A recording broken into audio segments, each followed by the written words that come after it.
Okay, hello. Good afternoon, everyone. So, we're now in adjusting entries. Kumusta ang inyong weekend? I hope nakapagpahinga kayo. Somehow, nakapag-enjoy, nakapag-spend ng time sa family. So, I hope ready na kayo ngayon, ano? So, ang topic natin for today, adjusting entries. If you do not understand the types of major accounts, you know, the basic debit and credit, yung mga previous discussions natin, kung hindi nyo naiintindihan yon, definitely mahihirapan po kayong intindihin ang adjusting entries. So, kailangan alam po ninyo or somehow napag-aralan po ninyo yung ating mga previous lessons. Okay, kasi accounting cycle po ang pinag-aaralan natin. So, it means magkakarugtong po sila. Okay? So, after the preparation of the trial balance, the preliminary trial balance, saka po tayo pupunta ngayon sa adjusting entries. Okay? So, kailangan somehow naintindihan ninyo yung previous lessons natin. Ano? So, pakibalik-balikan po natin. Okay? Yung types of major accounts, debit and credits. Okay? So, pakibalik-balikan po yun, no? At aralin po. Okay? So, let me check if it's recording. Okay? So, let me share my screen.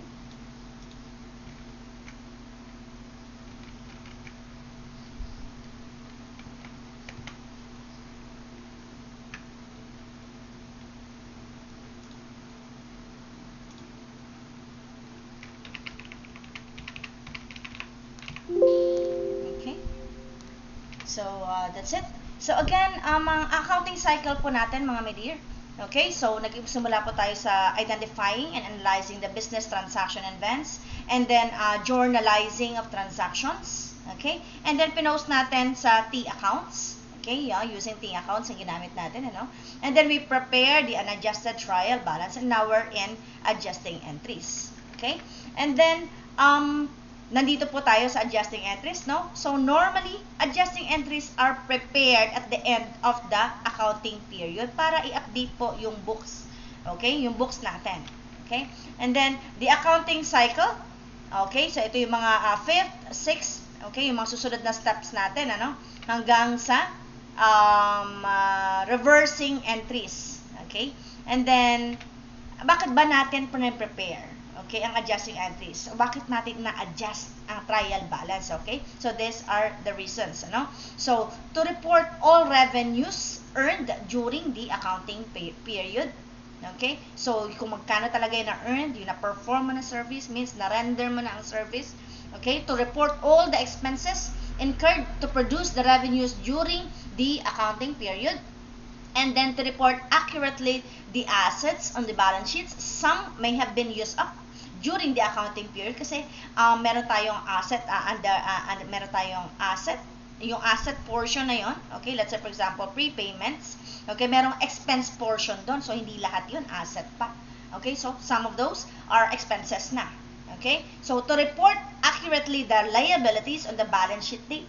So expenses may have been incurred but not yet paid. Okay, so yung mga liabilities natin, yung hindi lahat yon liabilities. Okay, meron doon na earned portion.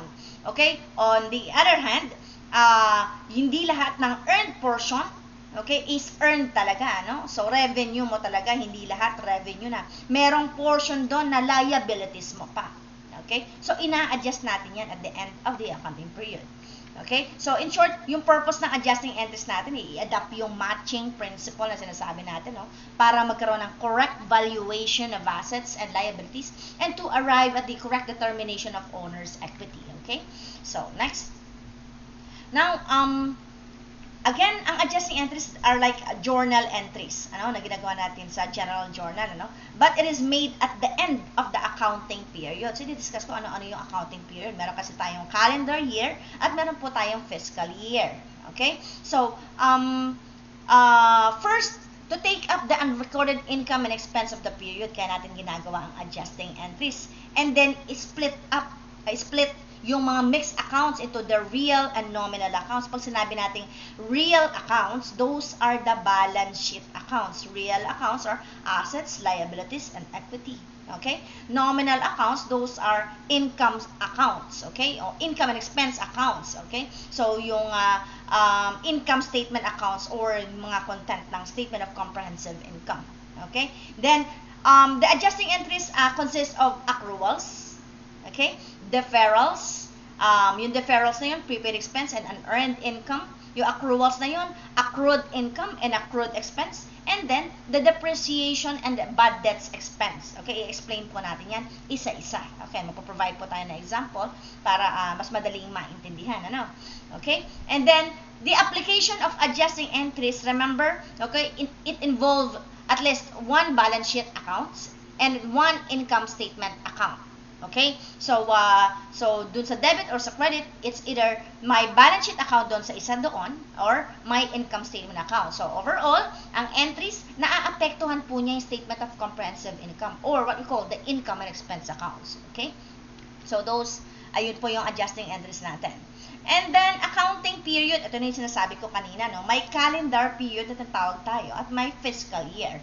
Okay? So, pag calendar period, it starts with January 1 and end with December 31. Okay? So, calendar siya, no? So, ito, generally used by business ito, no? So, fiscal year is any 12 month other than December.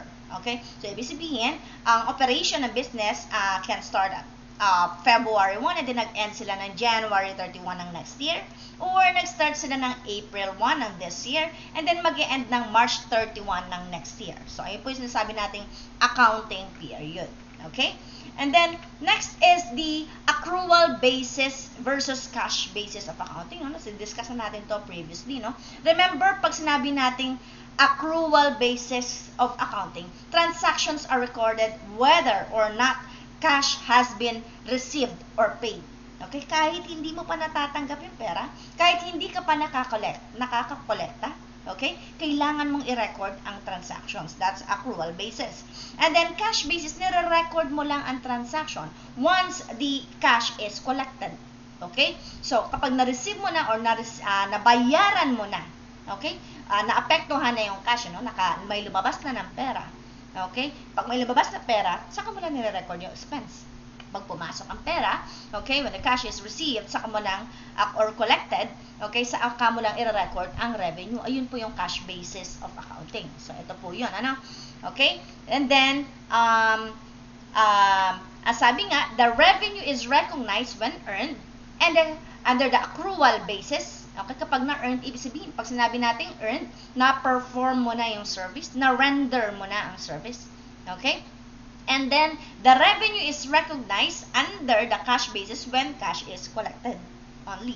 Okay? And then, the expense is recognized under the accrual basis when the expense has been incurred. Okay? Ibig sabihin, na-incur na-used up mo na, na-consume mo na. Okay? O, naggamit mo na. Okay? And then, under the cash basis, the expense is recognized when paid. Okay? And then, ang accruals and deferrals, under the accrual basis, nire-recognize sila.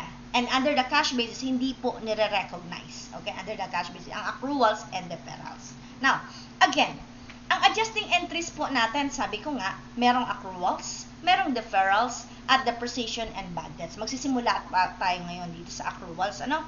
So, accruals consist of accrued income and accrued expense. Ang deferrals naman, okay, what we call the deferred expense and deferred income. Pag sinabi natin deferred expense, yun yung in other term, prepaid expense po yun. Okay? Then, deferred income, in other term, unearned income po yun. Okay, papaliwanag natin isa-isa. So, let's start with accruals muna. Okay? So, sa accounting, pag sinabi nating to accrue, okay? To accrue means unpaid kasi yun. No? Pag accrue, okay? Parang provision or to recognize the expenses or to recognize the revenue, okay? Revenue earned for the period. Okay? So, yun ibig sabihin ng to accrue, to provide, to recognize. Okay? So, pag sinabing accrue, again, expense. Ayan, itong green, highlighted the green. Accrue means unpaid if expenses or uncollected if income. Accrue, letter U. Okay? Unpaid if expenses and U, uncollected if income. Hindi mo pa nakokolekta. Wala pang pumapasok na pera. Okay? So, yun po ang sinasabi nating accrued revenue and accrued expense. So, accrued revenue, income earned but not yet collected. So, walang involved na cash ito. Accrued. Okay? So, income earned na earned mo na. Ibig sabihin na render mo na ang service. Okay? But not yet collected. Okay? So, mako-collect mo pa lang in the future. Okay? So, the services has been performed already. Okay? Pero hindi mo pa nako-collecta. Okay, so the adjusting entry will be debit, accrued or appropriate receivable account. Okay, receivable account and debit, and then credit revenue account. So that is under accrued revenue or accrued income. Okay, hindi mo pa nakokolekta, may tatanggapin ka in the future. So therefore, accrued revenue, ano ba classification ng accrued revenue? Again, receivable po siya, asset po siya. Okay, pag sinabing accrued revenue. And then accrued expenses, these are expenses incurred but not yet paid. Again, wala pa rin involved na pera. Accrued. Okay? So, expenses incurred but not yet paid. Na-incur mo na, nagamit mo na, na-consume mo na, pero hindi mo pa nababayaran. Okay? So, since hindi pa siya nababayaran, okay? So, unrecorded, example, utilities, debit, let's say for example na ang Meralco, no? So later naman magpo-provide naman tayo na example niya. The adjusting entry will be debit expense account and liability account. Okay? So those are accrued revenues and accrued expense. Now, example po tayo, accrued revenue or income. Okay, pareho lang po yun, revenue or income. So again, this is an asset or a receivable account. So, in this example, we are following the calendar year. Calendar year, January, the operation started January 1 and then ends December 31. Okay, so accrued revenue, again, it is an income already earned but not yet collected. Example number 1. On December 1, 2021, SR Repair Service rendered a monthly service to a customer amounting to 20,000 with an agreement that the payment will be made next month. Okay? So, sa susunod na buwan ka pa, okay? Sa susunod na buwan pa babayaran. Okay? So, remember, wala ka pang nakokolekta dito. Okay? Ikaw, ikaw ang nag-render ng service pero hindi ka pa nababayaran. Okay? So, the revenue is yet to be collected in the future. That's why accounts receivable, okay, dun sa ating adjusting entries, accounts receivable is being debited, makokolekta mo pa lang in the future. And the repair service income is recognized because the service has been rendered na earned mo na. So, di ba, yun yung application accrual basis. So, revenue is recognized when earned regardless of when collected, kahit hindi mo pa nakokolekta. Again, debit, accounts receivable, 20,000, and then credit, repair service income, 20,000. So, that is to record the repair service rendered for December. Okay? Doon sa ating example. Okay? Next. Okay? And then, accrued revenue or income again. Example number 2. In this case, this is interest income naman. No? Notes receivable. Okay? Then, example number 2. On December 1, SR Repair Service Business received a promissory note amounting to 500,000 at 10% annual interest. So, no journal entry was made in the general journal for the interest income.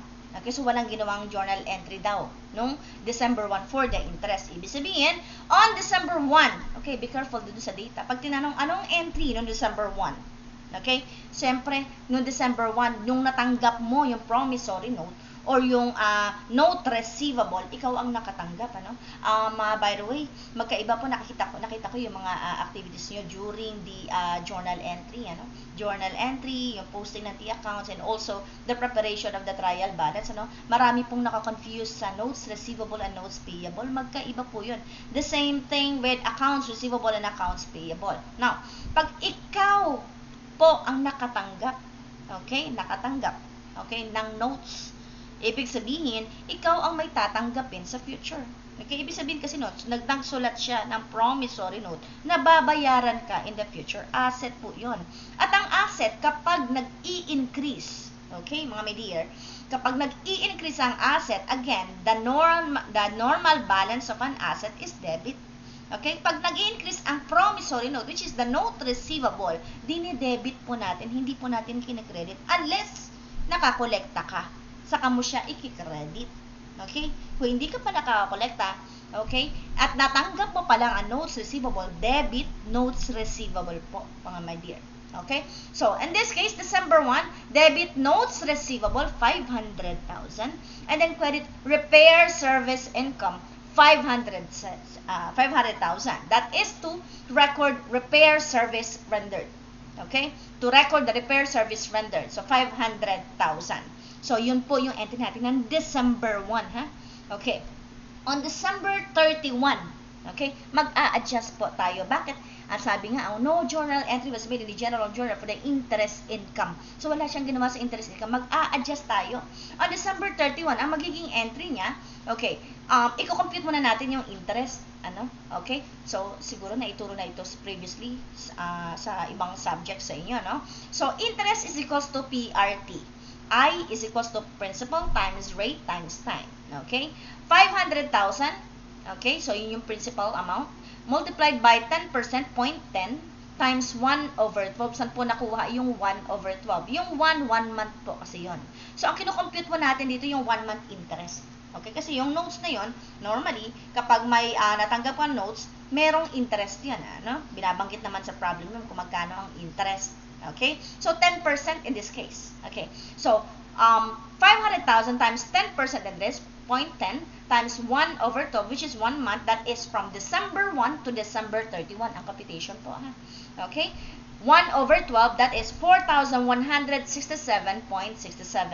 Okay? So, noong December 31, we have to recognize the interest. Okay? Nakolekta mo na ba? Hindi pa. Okay? I-record mo pa lang ang interest receivable, debit, the receivable account, interest receivable, and then credit, interest income, 4,167.67. That is to record the interest income for December. Okay? So, ang topic po natin is adjusting entry. Okay? Sabi ko nga, ang adjusting entry is just like journal entry na ginagawa at the end of the accounting period. Okay? So, saka natin i-discuss yung mga susunod na transaction pag binanggit sa problem, ano? Pero pag binanggit naman sa problem na nakolekta mo na, okay? Yung interest na yon nakolekta mo na. Paano mo i-record? So, debit, cash, okay? Credit, interest receivable. Bakit? Kasi nag-record ka ng interest receivable nung una na 4,167.67. And this time, kung makolekta mo siya ng January, let's say for example, January 15, nakolekta mo yung interest. So, debit, cash, nakolekta mo na yun. Matatanggap ka na cash. Okay? And then, credit, interest receivable. Saka mo babawasan yung interest receivable. Okay? But our topic is adjusting entry at the end of the accounting period, which is, itong highlighted po, December 31. Okay? So, that's it. Interest receivable, credit, interest income. And then next, when we say accrued expense, okay? Again, ang adjusting entry, ginagawa po at the end of the accounting period. Accrued expense, liability po ito. Okay? Let's say, for example, utilities payable, yung mga Meralco. Okay? Meralco, tubig, yan, na natatanggap. So, liability po yan. Okay? Example niyan, utilities payable. These are expenses incurred but not yet paid. Okay? Na-incur, na-consume mo na. Okay? Na-used up mo na. Okay? Pero hindi mo pa nababayaran, kaya utang siya. Okay, liability siya. Example, on December 2021, SR Repairs Business, okay, received a Meralco bill for the month of November and December. Ibig sabihin nakatanggap siya, no? 2 buwan, ang equivalent no natanggap niyang bill. Okay? The bill is paid every 15th of the following month. Yung bill na yon, okay, so parang policy ng company that the bill, okay, will be paid every 15th of the following month. Hindi mo pa siya babayaran. Okay? So, in this case, okay, natanggap mo. Okay? Natanggap mo, ano? Natanggap mo yung Meralco bill. So, proceed tayo sa transaction, ano? Ano ang entry, journal entry, nung December 15, 2021? Sabi kasi, the bill is paid every 15th of the following month. The Meralco bill contains 4,000 pesos for the month of November and 3,000 pesos for the month of December. Okay? So, for the month of December, 3,000 pesos. Ano ang entry noong December 15, no? So, careful do sa date na tinatanong, ano? So, ano ang journal entry noong December 15? Noong December 15, sabi kasi ang bill ay babayaran na every 15th ng following month. Okay? Noong December 15, debit, utilities expense, credit cash, 4,000 pesos. Okay? Ma'am, bakit po utilities expense na? Tapos na eh. Nagamit mo na yan eh. That is for the month of November. Nagamit mo na yan. December ngayon. Okay, December 15 mo i-record. Magbabayad ka. Ang linaw-linaw, no? The bill is paid every 15th. Pag nagbayad ka, natural, pag nagbayad ka, kinikredit mo ang cash. Nakita ko sa journal entries yun, nagde-debit ng cash, tapos yung expense account nakakredit. Mali po yun, ha? Okay? Kapag nagbabayad ka po, nababawasan ang pera mo. Okay? Again, that is an asset. Pag nababawasan, kinikredit po natin. Okay? And an expense account, pag nadadagdagan, kasi di ba ang expense account nadadagdagan, dinedebit po natin ang normal balance ng expense account is debit po, mga midir. Okay? So, utilities expense, 4,000, credit cash, 4,000. Okay? That is to record the paid bill for November. Okay? Now, on December 31, 2021, ano ang magiging entry mo? Nagbayad ka na ba doon? December 31, not yet, mga my dear.